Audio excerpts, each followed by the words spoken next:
Sunday, everyone! Agoy, murag na luya. Again, good morning and happy Sunday, everyone! Yay! Now, so can you give a sweet smile to the person beside you? Pwede mo bang bigyan ng sweet smile?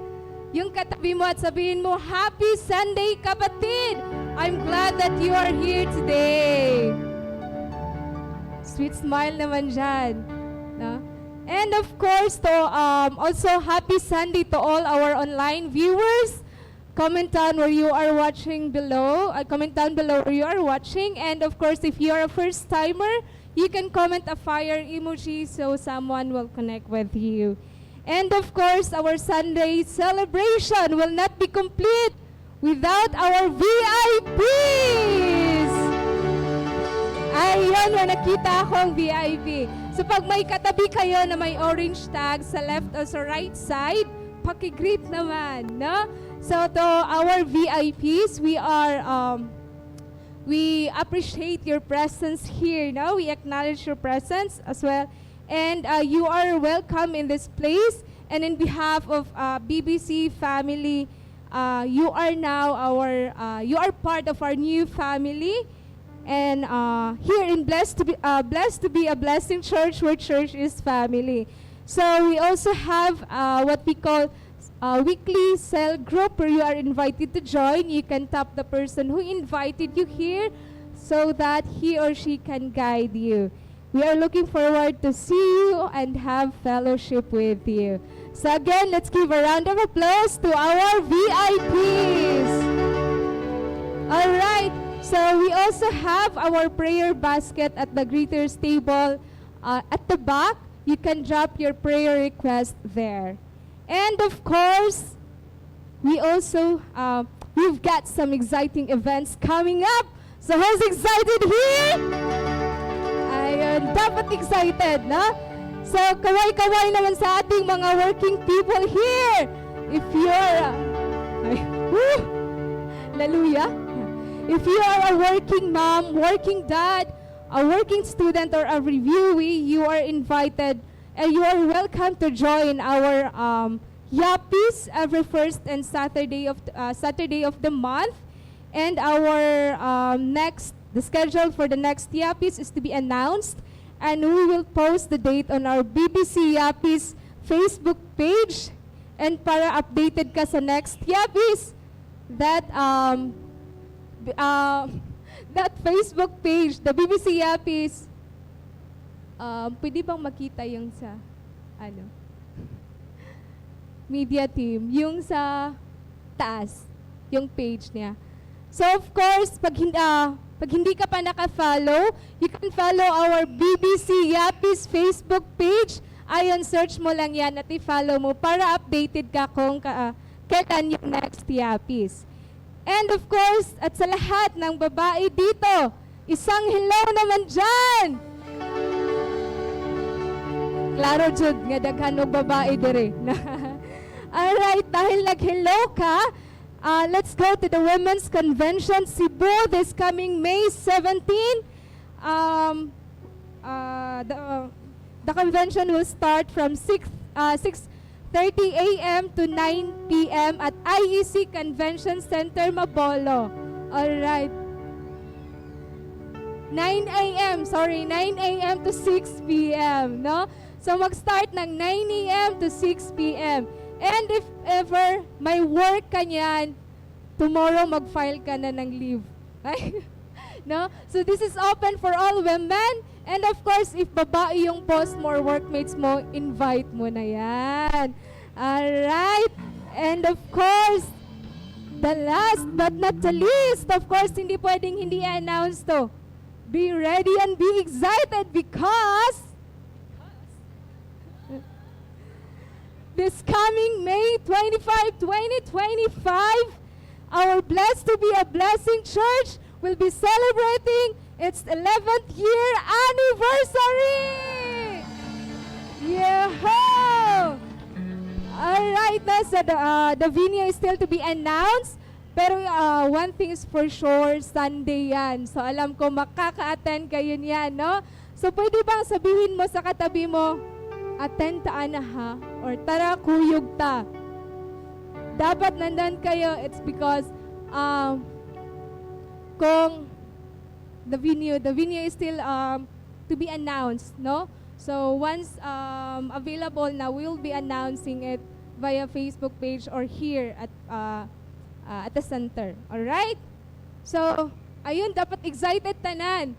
Kay unsa ka bibo diri, mas bibo na siya. All right? So again, our BBC 11th year anniversary, it is coming May 25, 2025. All right, at this moment, let's be excited because someone is going to share encouragement with us. May I call on our beautiful inside and out, lovable, single and available, CSG leader and BBC primary leader, Mary Jane Sino.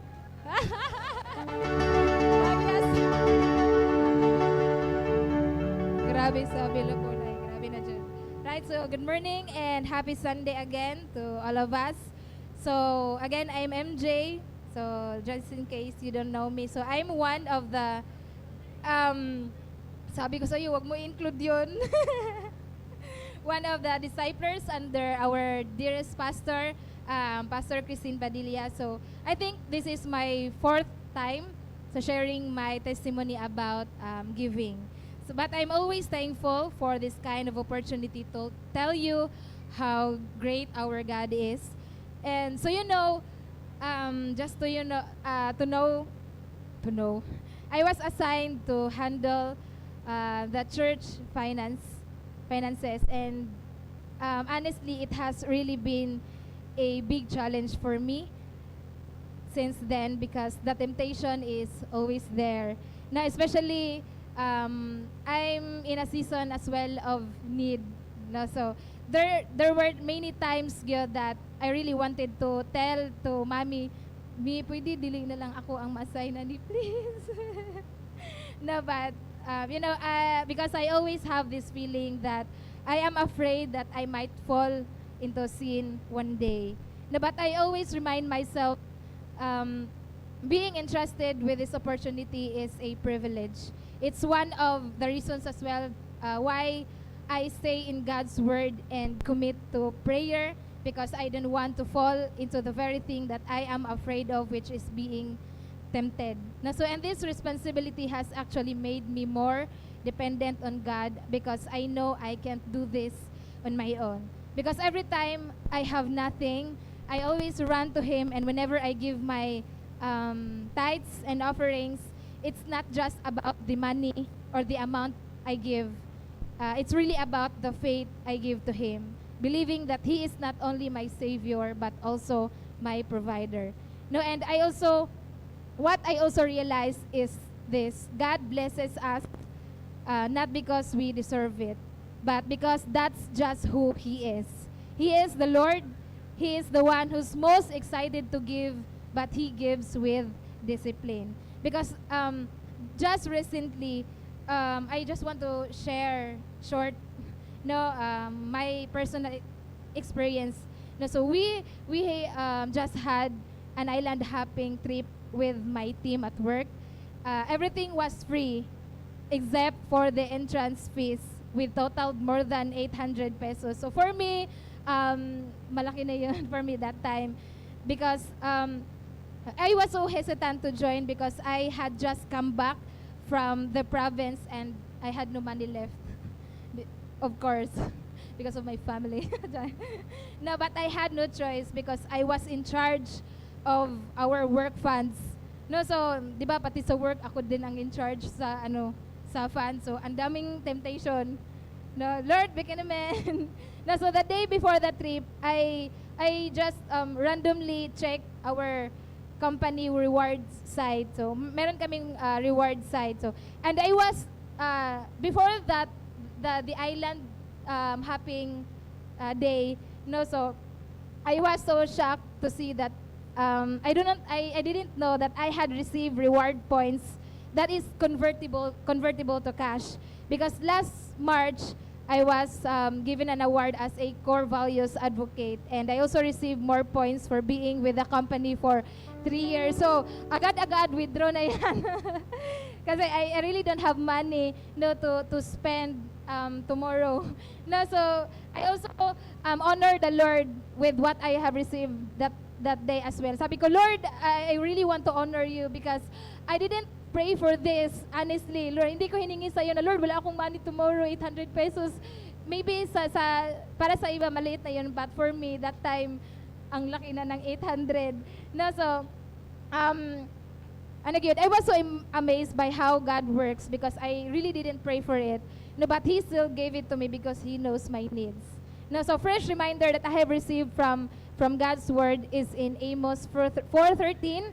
So he said, He who forms the mountains, who creates the wind, and who reveals His thoughts to mankind, who turns dawn to darkness and treads on the heights of the earth, the Lord God Almighty is His name. So this is really fresh for me. So this verse reminds me of God's unmatched power, creativity, closeness, and authority. So it's meant to inspire awe and deepen our trust in Him. So He is our Creator. He knows our needs even before we ask. No, so I'm challenging everyone to put our faith in Him through our seeds. Sige, so I want you to hold that seed, no, to really pray for it, whatever you want to petition to God today. No, because it's not just the amount of money we give, but this is our faith. Right? So let's pray. Father, we want to thank you first, oh God, for what we are holding right now. And to those, Ginoo, na walang na-hold, oh God, wala gikuptan karon, Ginoo, we still thank you, oh God, for the health, for the privilege, oh God, that we are here today, oh God, receiving your greatness, oh God, your goodness, Lord God, sa amo ang kaugalingon, oh God. At Lord, we ask, oh God, for your provision, Lord, dili lang sa finances, but as well the wisdom, the insight, oh God, on how to manage your finances, oh God. Lord, we renounce, oh God, every, oh God, spirit, Lord, of poverty, even, Lord, poverty mindset, oh God, that every day we will always be reminded, oh God, that every resources, oh God, is available, Lord God, for us to use, Lord, to glorify you. Thank you, oh God, and we declare, oh God, a blessing and breakthrough, oh God, will be upon in each and every one in here, and even, Lord, sa among family, in Jesus' name. We thank you, oh God, and Lord, we put our faith into you through this seed, oh God, that we are about to give to you. We praise you, we love you, Jesus, in Jesus' name. If you wish to give online, you may transfer your tithes and offering into our Metrobank account. The details are flashed on the screen. You may transfer it to Blessed to Be a Blessing Church in Cebu Incorporated with account number of 217717510-798. Again, that is 2177217510798. 2 Corinthians chapter 9 verse 7 says, God loves a cheerful giver.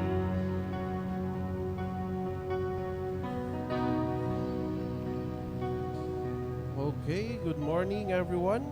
So while the ushers are distributing our bread and wine, no? So today is the first Sunday of the month, and we all know that first Sunday of the month is our Communion Sunday. Amen? Sino excited for this Communion Sunday? Is excited? Excited din, ha? Sige daw. Ato daw basahon let's read on the 1 Corinthians chapter 11, 23 to 26 para ma-excite ta tanan every Communion Sunday na to, ano? Can we flash it on the screen? So, let me read it for you.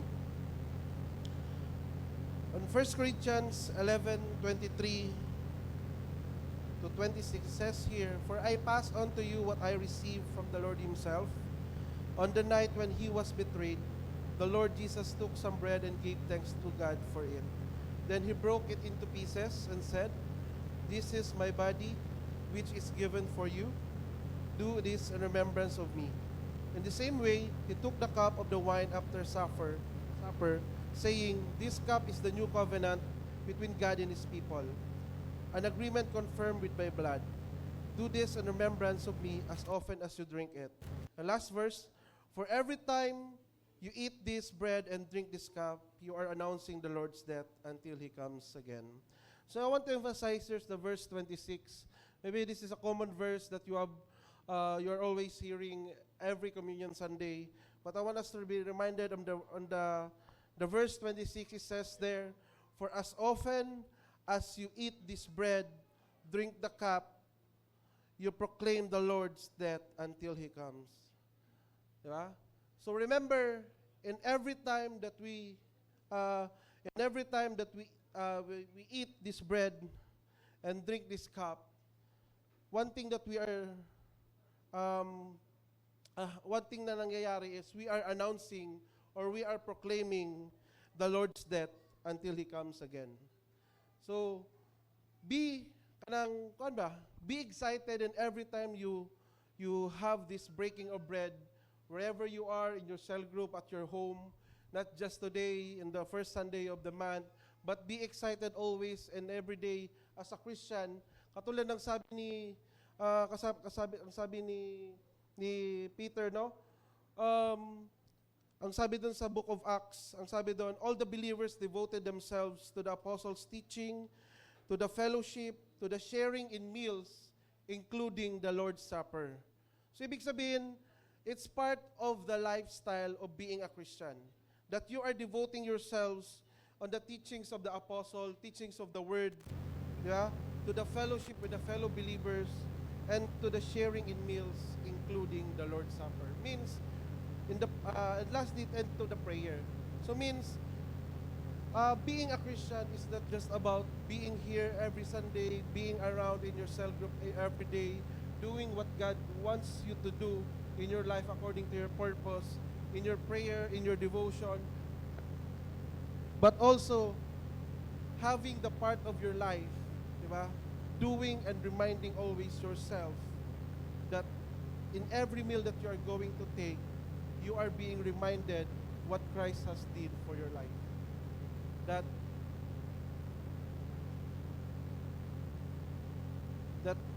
in three things also you are declaring in your faith that there is something that God has sacrificed for us. Diba? And it is a reminder for us that Jesus Christ was the price. Diba? Siya yung naging price para bayaran lahat ng kasalanan natin. It's a reminder for us. No? Pangalawa, it reminds us about the identity, our identity in Christ. No? That by pronouncing or by announcing and by proclaiming every time, no, yung the Lord's death sa buhay natin ng Panginoong Jesucristo, is we are affirming or we are also declaring our faith that we have in Christ Jesus. And lastly, always remember that there is one thing, in every time that we proclaim the Lord's death, there's always one thing that reminds us that there is one thing that we are hoping to happen and surely will happen. It's the return of Jesus Christ. Amen? So this is one thing that will help us and remind us always. Communion Sunday is not just an ordinary day that we partake every first Sunday of the month, but always every day of our life that will help us to remind us that we are awaiting for the coming back of Jesus Christ. Amen. So as we take and drink the cup, no, let's all pray. Father, we thank you, God, for today, for your goodness and your faithfulness, for what you have done for us, Ginoong Lord God, and for what your blood confirms, Ginoong Lord God. That salamat, Ginoong Lord God, for one day that you will come back, and in your return, you are going to isa sa buhay mo, Panginoon ko, yung pangako, Lord God, the promise, Lord, of salvation, Lord God, para sa amin, Panginoon ko. And allow us, Lord God, as we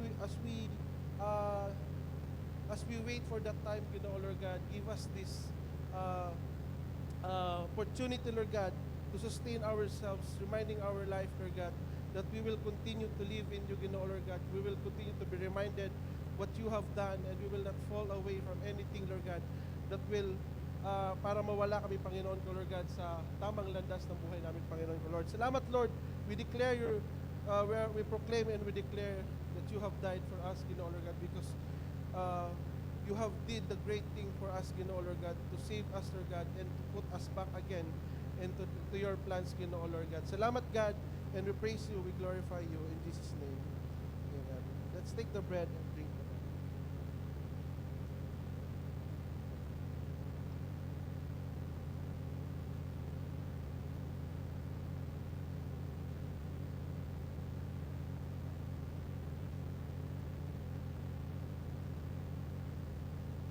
Hey best friends, mark your calendars. Here are our weekly events. Sunday celebration every Sunday by 10 a.m. Yuppies every first and third Saturday of the month by 6:30 p.m. Revive every Wednesdays by 7 p.m. Here are our G12 events. G12 Asia Conference 2025 on August 19th to 22nd, 2025 in Singapore. G12 National Conference 2025 on October 31st and November 1st in the World Trade Center, Manila. Not yet part of a life group? Join one now. Ask the person who invited you to introduce you to one. Discover your potential and enhance your skills in our minor ministries. We have the praise and worship team, the multimedia team, the greeters, the logistics, the hosting ministry, the dance team, and the drama team. We are beyond delighted to see you with us today. Know that you are blessed and you are blessed to be a blessing. God bless you.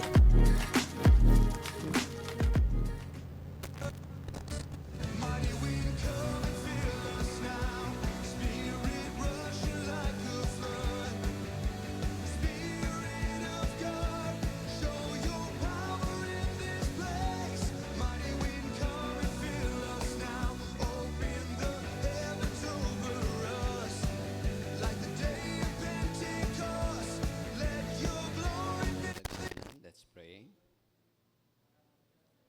Almighty Father God, thank you so much, oh God, today. Thank you for the life, this life that you gave us, oh God, temporary. This may be, oh yes, it is temporary, yet we thank you, oh God, that you are using this as a stepping board for the greater life that you made possible for us, that is an eternal life through our faith and by the sacrifice, O God, of our Lord Jesus Christ, O God. Thank you, O Lord, for dying on the cross, paying for the penalty of our sins, redeeming us, restoring us, and renewing us, O God. Maraming salamat po. And may you bless today's Sunday message, O God. Buksan mo ang puso namin at isipan nang sa ganon ang iyong mensahe, O God, ay pumasok, O God, sa aming pag-iisip, sa aming kalooban, sa buhay namin, at kami ay maging malaya, O God, sa area ng pananalapi, O God. Lord, we praise you, we glorify you, God, in Jesus' name, Amen. Mayong buntag sa tanan, Happy Sunday. Happy Sunday.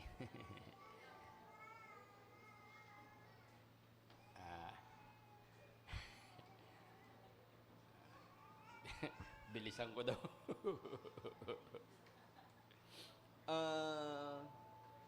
Yesterday, no, may tumawag kay, yesterday, a friend of your mommy Tin called her. It was a long phone call, no? They discussed a lot, but the basic is she's borrowing money. Your mommy Tin says, parehas day tayo ng problema. Parehas tayong nangangailangan ng pera, sabi niya. Pasensya lang, wala talaga kaming maitulong sa karon, no? I heard a certain philosopher who says 80% of our problem came or comes from finances.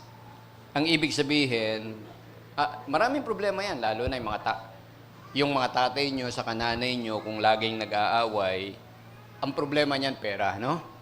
Ako matatandaan ko, ang mama ko, nakangiti yan, wala silang gulo ng daddy ko, alam na namin yung dahilan. Ang daddy ko, nag-entrega ng sahod. Pag kami away, malamang kulang ang entrega, no? So, yung away nila hanggang makatandaan nila always comes from finances.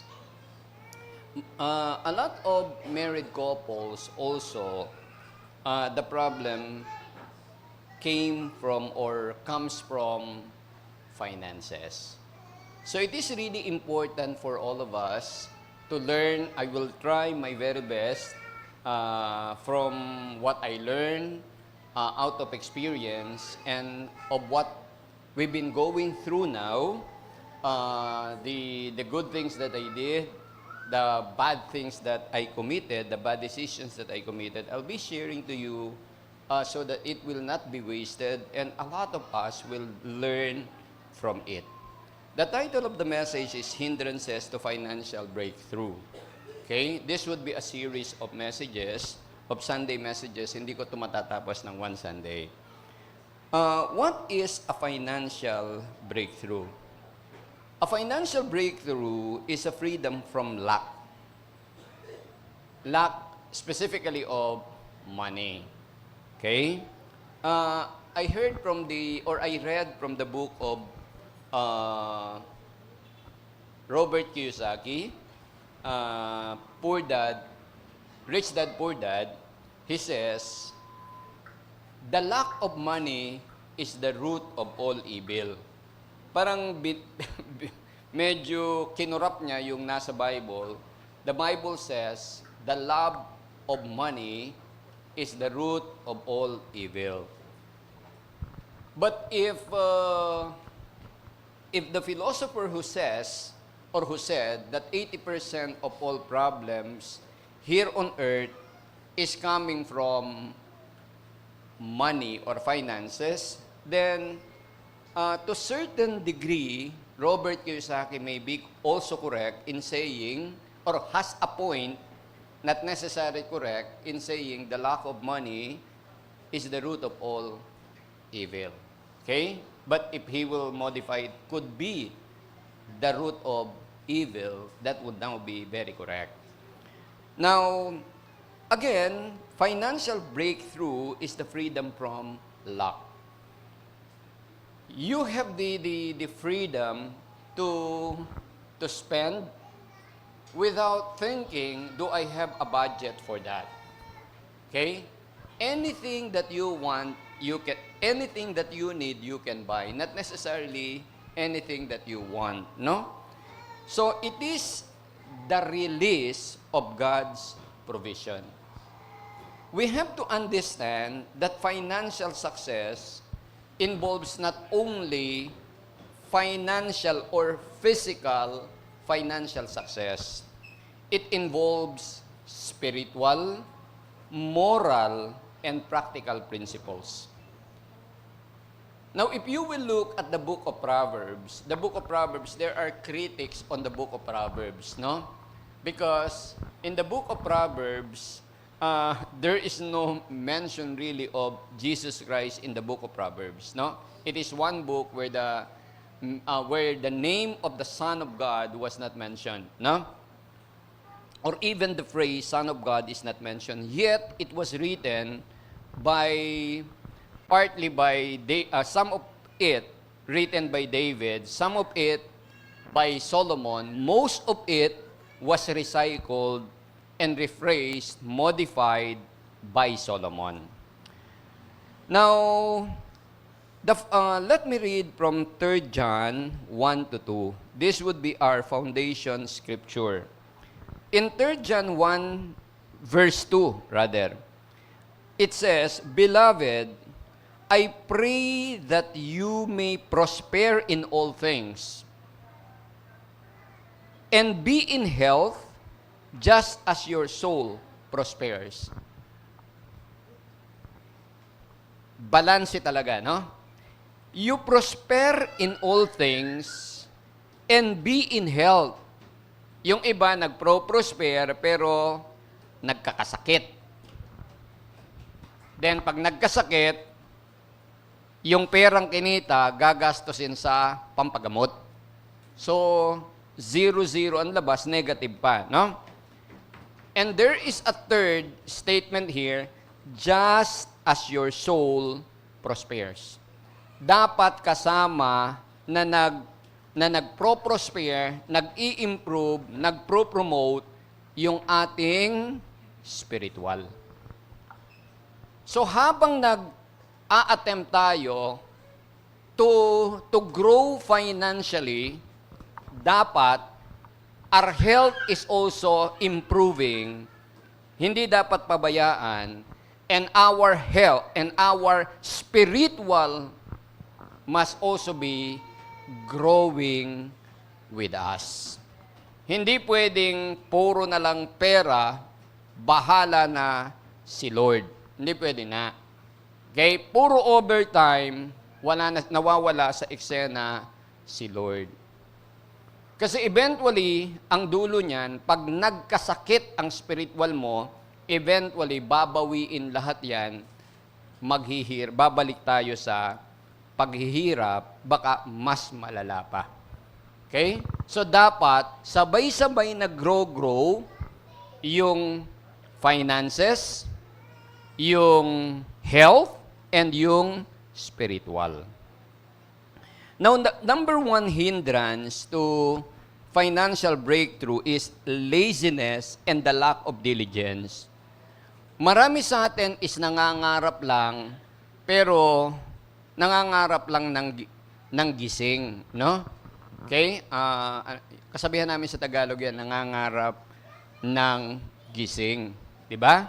So, dapat, kung nangangarap tayo, dapat hindi tayo lazy.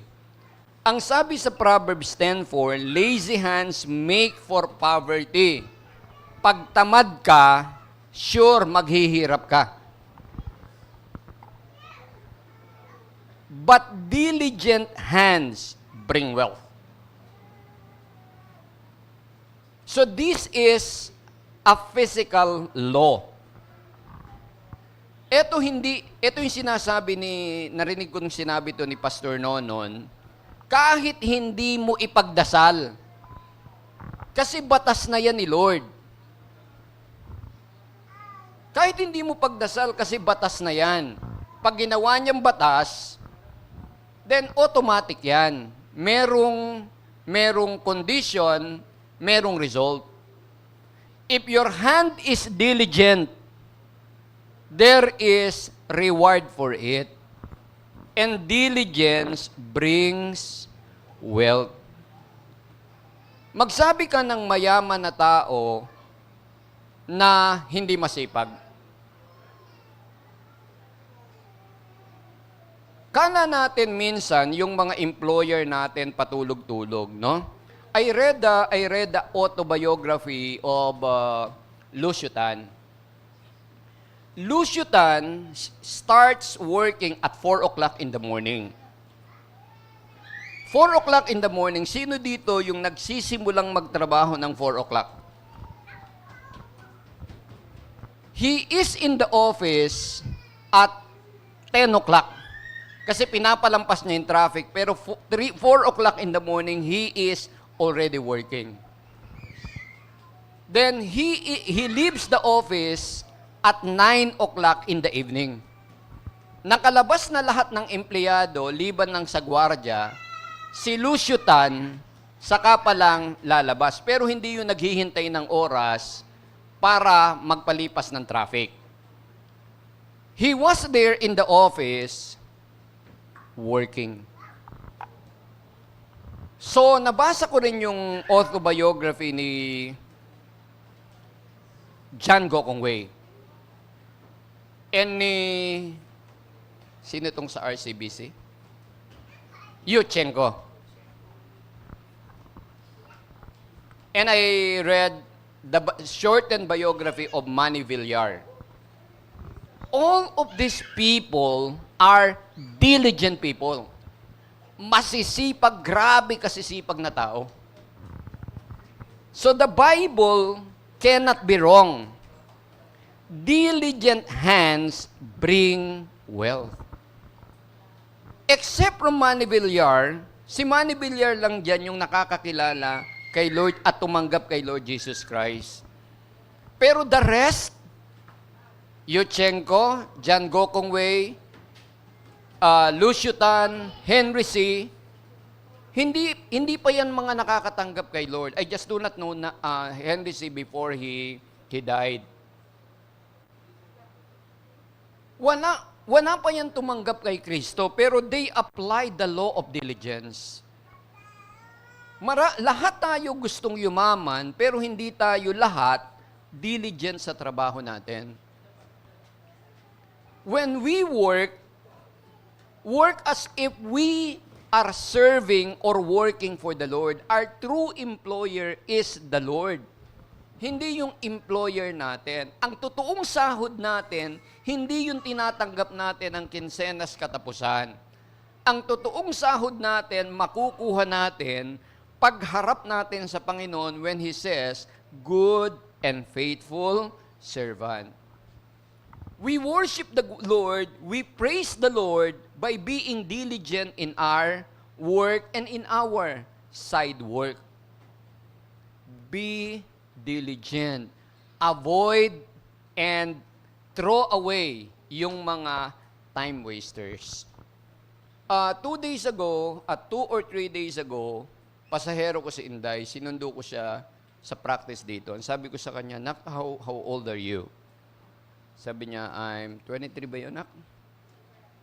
"I'm 23. Sabi ko, "Nak, you are already 23. Dapat itapon mo na yung mga panonood mo ng mga movies." Sabi ko, "That is waste of time. Yung lahat ng oras na ginagamit mo sa panonood ng TV o panonood ng movies, use it productively." Kasi sayang yan eh. Mako-convert mo yan sa cash. Instead of watching movies, watch things or educate yourself. Learn a skill. Learn something. Yung mga knowledge na natututuhan mo, maa-accumulate yan, then eventually, opportunity will open itself. Remember that opportunity opens only to people who are prepared. Hindi yan dumadating sa mga tao na hindi nag-prepare in advance. Yung break dumadating sa mga taong handa.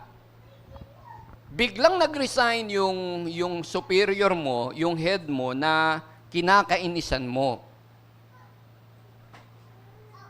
So, kailangan ng papalit.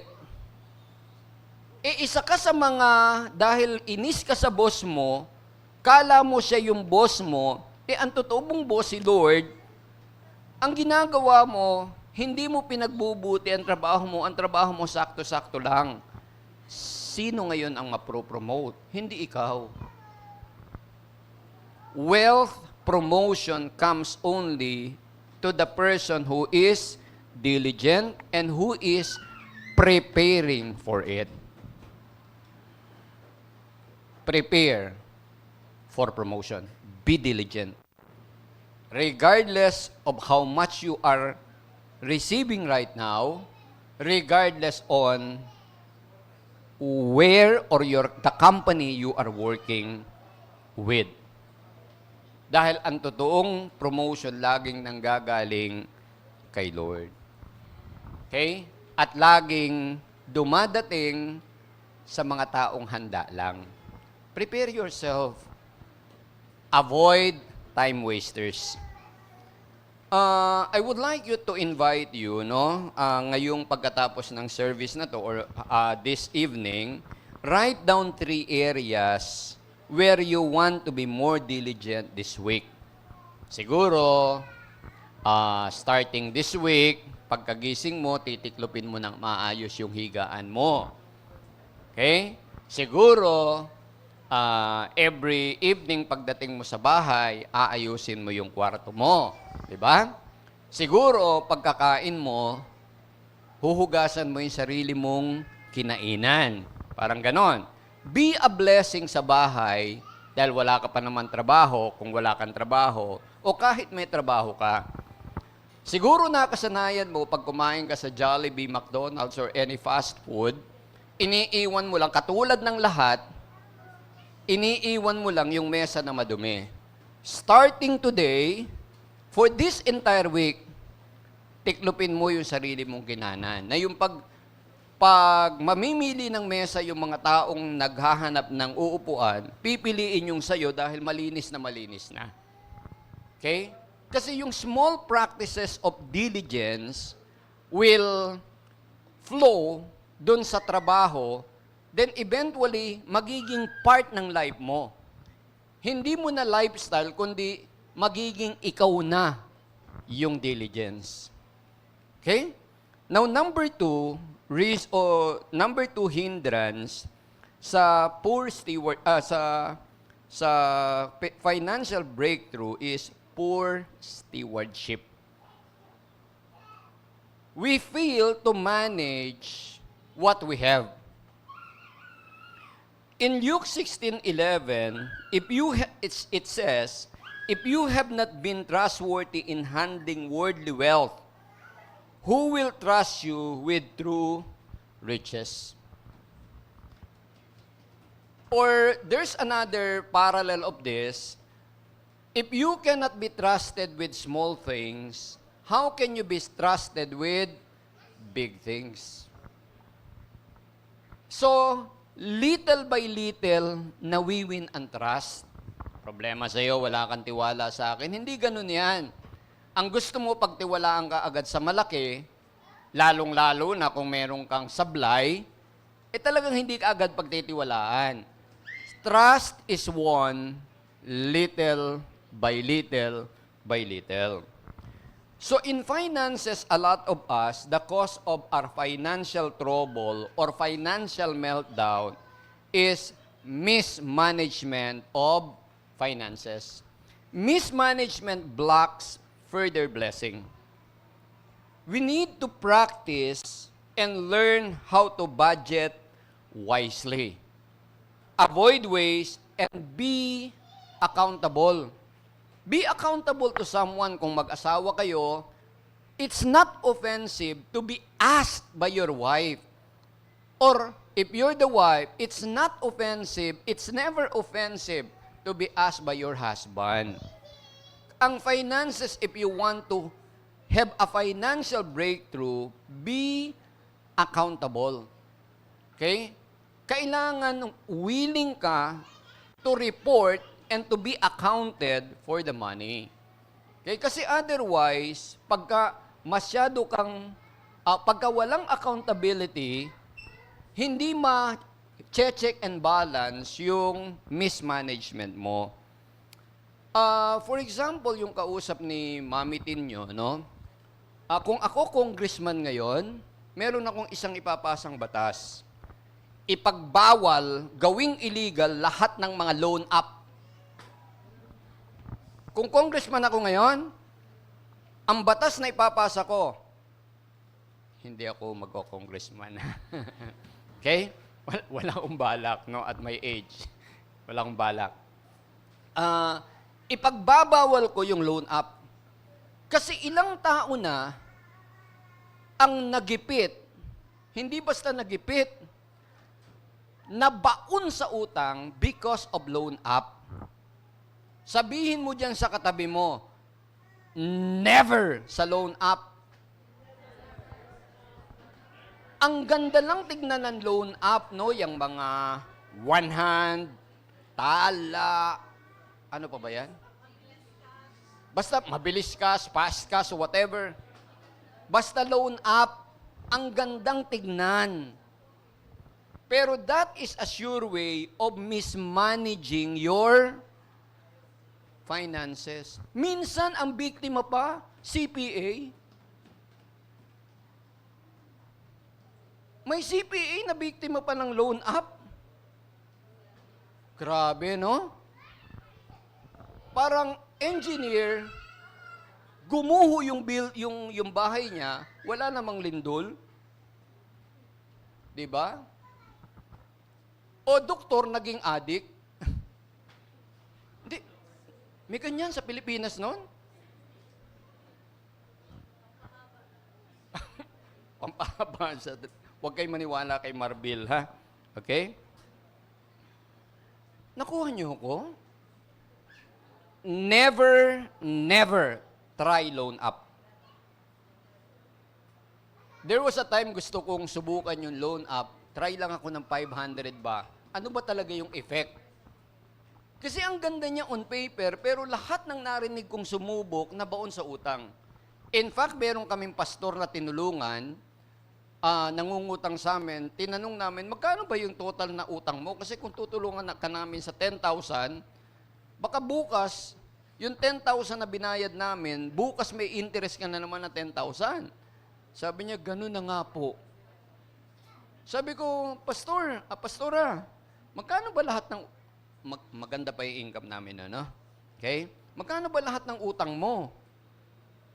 Magsabi ka ng tapat sa akin. Ibigay mo sa akin lahat ng, ano ba yung tinatawag yun? Sa M. Willier binayaran namin lahat eh, no? M. Willier yung kapartner sa loan up, no? Basta merong ganon, may invoice, parang invoice. Kinalculate ko, umabot ng 98,000. Sabi ko, ang dami naman ito. Sabi ko, sige, pastora, ganito na lang ha, para mapayapa ka, para hindi ka nag-aalala na i-iskandaluhin ka nila, na ipapaskil ka sa Facebook, bayaran namin lahat to. Pero, bayaran mo sa amin. Hulug-hulugan mo sa amin every month. Na hindi nangyari. Hanggang ngayon, ang utang niya, 94,000 pa. And that was 5 years ago? 4 years ago. Ang nabawas lang sa utang, 3,000. Pati pagbabayad, mismanage. Nakuha niya? Huwag kayong papasok sa kahit anong utang. Ang utang, hindi ginagamit pambayad ng utang. Kasi pag ang utang, pinangbayad mo ng utang, lalo kang magigipit. Nakuha niya? It is a curse. Ang Kristiyano hindi dapat nangungutang. There is only one time na pwede kang mangutang. Kung yung utang mag-generate ng income, sure income, proven income, no? Sure income, proven income, that is greater than the interest of the loan. Bigyan ko kayo ng example. There was a time dun sa Urban Deca Homes, may nagbebenta ng unit nila.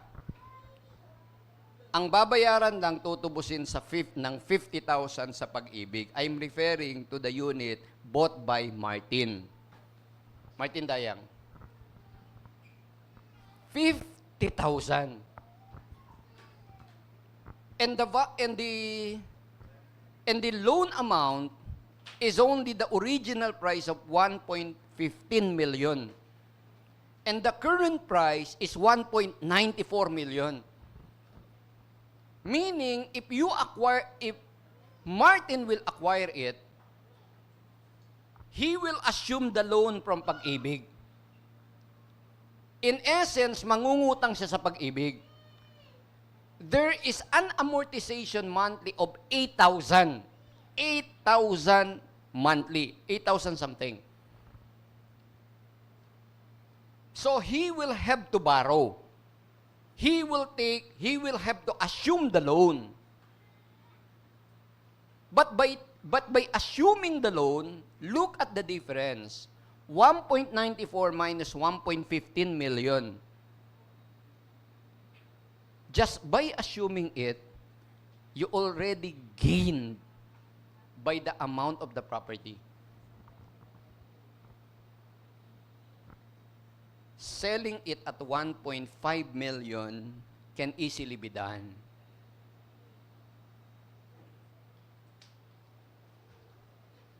Martin's decision to acquire it is a wise decision. That unit in Deca Homes can easily be rented out at 12,000 per month. Kami may 2 unit sa Deca na rent out namin sa 12,000. Although, ang bayarin namin every month ay 15,000. Kasi hindi naman kami makatukutang ng long term dahil may edad naman kami ni Ma'am Tinyo. But si Martin, the loan that he acquired is payable in 25 years. 8,000. If he will rent it out, 12,000. It's just purchasing a 4,000 income. Kung may ibebenta sa'yo, pagbibigay sa'yo ng 4,000 net income every month, will you buy it? Parang, pwede bang ibenta ko sa'yo itong income ko? Di ba? That is the only case when you can take a loan. But warning, the income of the loan must be more than the interest of the loan, with due allowance for risk. You cannot overdo doing that. That's what happened to us now. I overdid that system. Unfortunately, some of our units were not rented out. And unfortunately, some of those we acquired are in danger of being repossessed by the developer because we overdid it. Even in investing, if it will mean borrowing, it would backfire to you. Do not overdo acquiring loan from bank, because if your plan failed, the interest will not fail. Interest is as sure as death. It will come. You get it?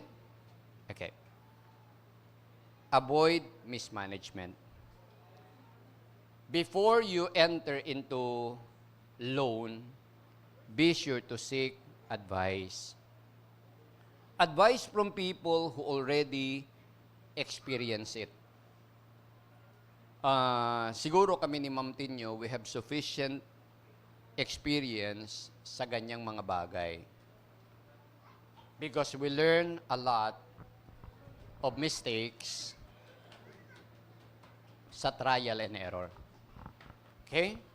Seek advice because the Bible says, in the multitude of advisors, there is safety. Okay?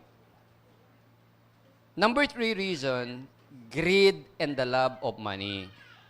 1 Timothy 6:10, the love of money is a root of all kinds of evil. Perhaps, I don't have anything against networking, ha? Pero, what makes networking feels, it's a good concept. I think networking, most especially in the Philippines, is not illegal, or network marketing is not illegal. I don't think there is something really wrong in network marketing. Pero bakit halos lahat ng network marketing companies dito sa Pilipinas nag-fail? Most likely, at one time or another, pumasok kayo sa networking, di ba? Right? Kumita ba kayo? Malamang hindi. Malamang natapon yung pera nyo. And let me tell you kung bakit kayo nag-join. Naakit kayo sa pera. Di ba? Nakakaakit kasi yung pera kasi by the million yung tinitingnan mo, hindi ka nga makatulog sa kakukwenta eh, di ba? Tama? Halos nababaliw ka, halos hindi ka makatulog just computing your potential income. Only to realize nung nakatulog ka na and put it into action, na-realize mo, it's not that easy. Ang sumira sa network marketing, greed and the love of money. The trainers, the owners, encourage people to join without them being transparent of what really is happening in the downline.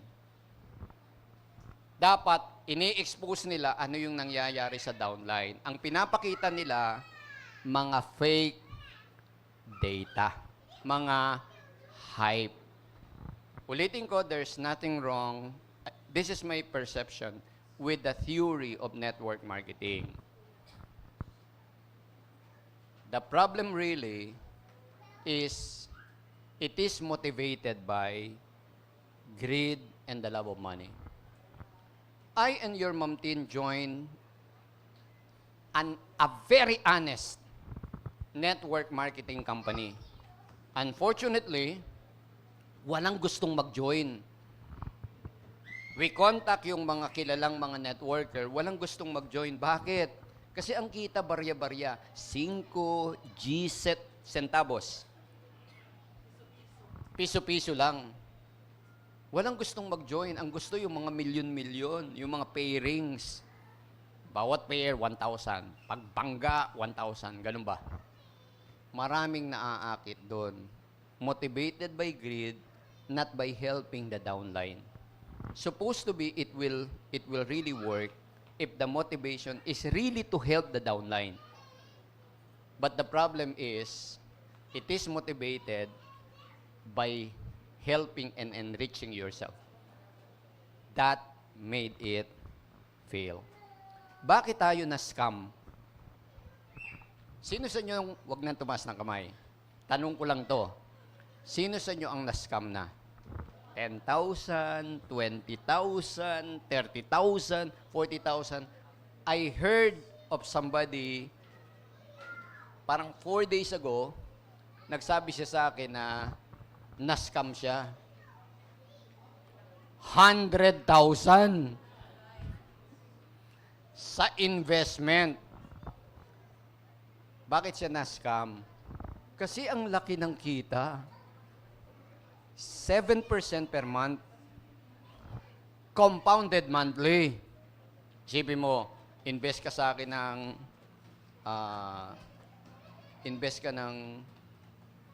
mas malaki pa yun kaysa kay Kapa. 7% per month. Si Kapa, 35% per month, di ba? Ito 7%, per month pala, malaki si Kapa, no? 7% per month. Ibig sabihin, mag-invest ka ng 100,000, in 1 month, tubo ng 7,000. Di ba? In 2 months, tubo ng 7,000 plus 7% ng 7% ng 100,000. Kano yun? Basta yun. In 1 year, tubo yan ng, ang magiging pera mo, 100,000 times 1.07 raised to 12. Magkano yun, Joyce? Kwinanta mo? Ay, hindi. Okay? Ang laki masyado. Kaya lang ang problema, hindi umabot ng 1 year. After 4 days, after 4 months, sarado na.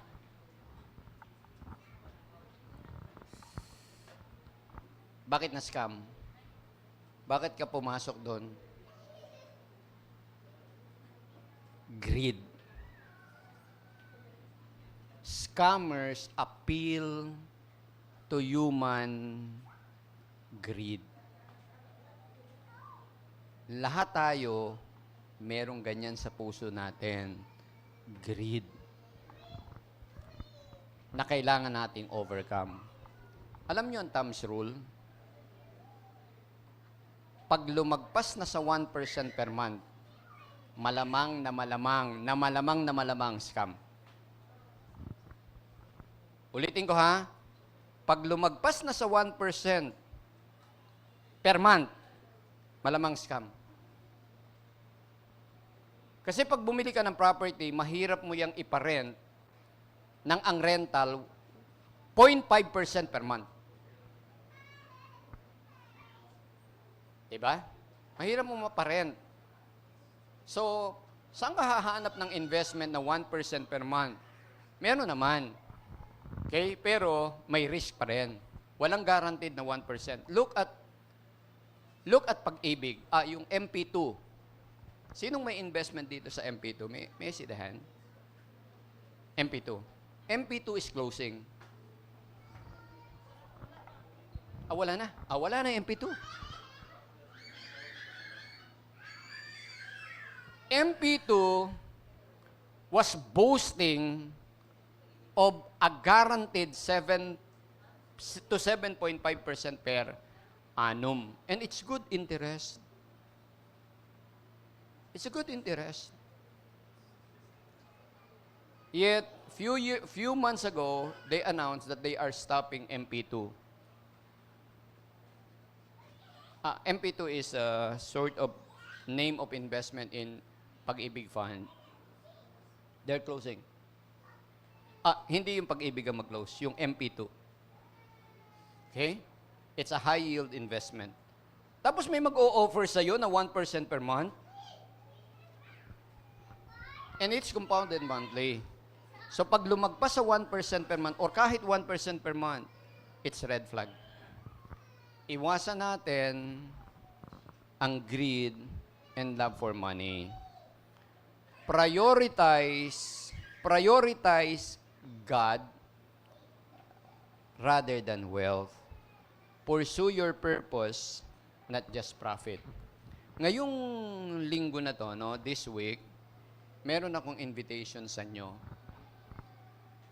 Practice an act of generosity. Labanan natin yung greed. Magbigay tayo sa isang taong alam nating nangangailangan. Magbigay tayo sa ministry na meron tayo, no? Magbigay tayo ng offering sa ministry na meron ang simbahan. Okay? Madali lang makakita ng nangangailangan. Halimbawa, kunwari example to. Halimbawa, sino ba? Kunwari, si Shannon. Mag-aaral ba yato? Siyempre, mangangailangan niya ng tuition fee. Di ba? Si Leia, mag-aaral ba yan? Mangangailangan niya ng tuition fee. Di ba? And example lang sila. I know marami dito sa simbahan. Hindi lang nagsasabi yung mga tao, no? Marami sa ating nangangailangan. Pray to the Holy Spirit, Lord, reveal to me, I want to give to somebody. The amount is not what counts. It's your heart to give. Again, it's your heart to give. If your heart to give is right, the amount will be right. Walang small, walang big, when your heart is right. Because when your heart is right, you will be giving the right amount. Okay? Just be sensitive with the needs na meron yung mga tao. This week, practice an act of generosity. And the following week, do it again until it becomes a practice, a lifestyle, then it becomes you. Generosity becomes you already. So number 1,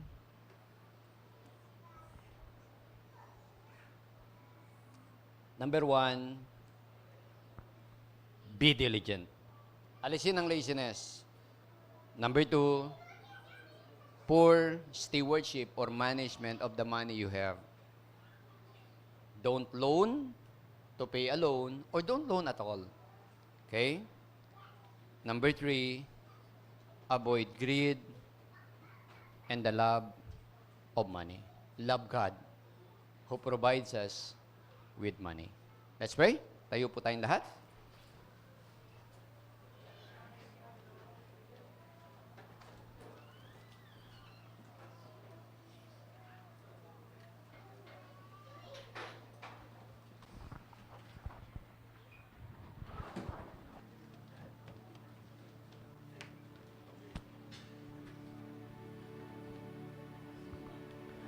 Let's pray. Ama, maraming salamat po sa lahat ng iyong kabutihan. Salamat sa mensahe mo, O God. Ngayong entire month na to, except of course, O God, sa araw ng anniversary namin.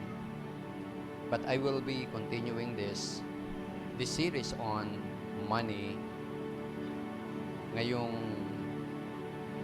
buong May, O God. Lord, tulungan mo, O God, na magkaroon kami ng financial breakthrough. Lahat kami, O God. Lahat kami ay makalaya sa pagkakautang. Lahat kami ay makaranas ng breakthrough sa pananalapi namin, O God. Lord, marami sa amin nahihirapan dahil sa mismanagement na nagawa namin ng mga nakaraang panahon na hindi namin mabawi. Hindi kami makabawi, O God. Lord, bigyan mo kami ng Jubilee year, O God, na lahat nitong pagkakautang na to ay ma-erase at kami ay nangangako, Lord, we will not commit the same mistake or similar mistake again. We learn our lesson. We commit ourselves, O God, no to utang, O God. Again, O God, we commit ourselves no to utang. Maraming salamat po sa iyo, O God. And I speak freedom and blessing sa lahat ng iyong mga anak, O God. Bigyan niyo sila ng promotion as their health also is promoted, O God. As well, and most especially, their spirit prospers, O God. Lord, let us glorify you, O God, in all these aspects of our life: finances, health, and spirit. Lord, we praise you. We glorify you, God. In Jesus' name. Breakthrough, O God. Amen.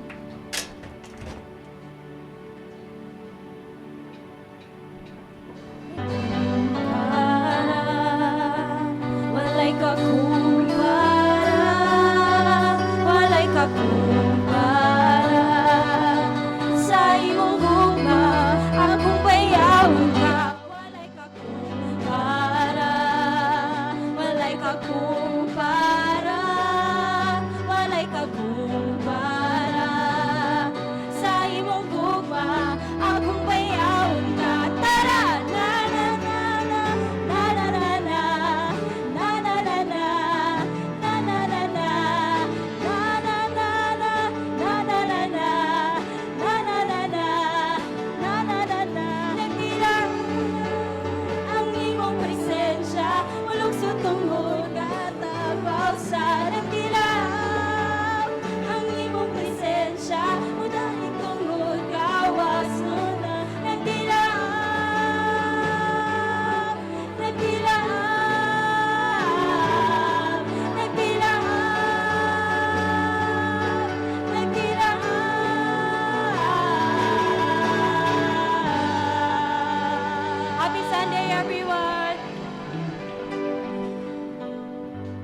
Thank you for joining today's Sunday celebration. We hope to see you next Sunday.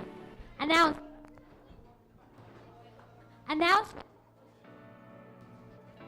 lovely entry in BBC.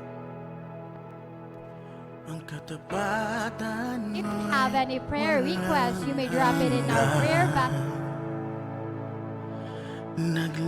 box.